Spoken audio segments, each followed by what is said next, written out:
awful lot of 50s and 60s, and this one is a 1979 Super Beetle convertible.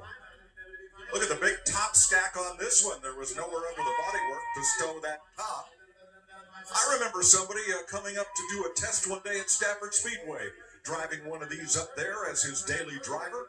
He got a speeding ticket on Interstate 84. And when the sergeant found out who he had written up, he goes, "Oh my God, I wanted to get an autograph for my wife."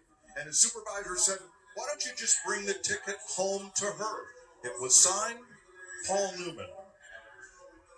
We notice the front track on this is wider than the rear by about 1.5 inches on each side. It's notable. That's because being a Super Beetle, it has McPherson strut front suspension versus torsion bars. This also has the fuel-injected flat 4, which came along in '77, replacing the carbureted engines for cleaner emissions and a little more power.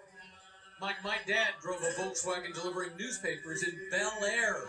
So he was delivering newspapers to all the stars, and we used to joke he got their autograph every single month, and then he cashed it. Here's the fuel-injected flat 4, complete with air conditioning. No air conditioning on this one. It was an option.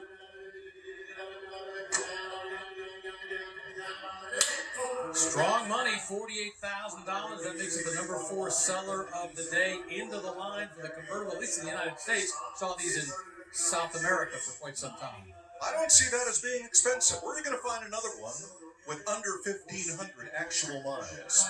And we know the Beetles have always been loved. That convertible body style has always been loved. I think you're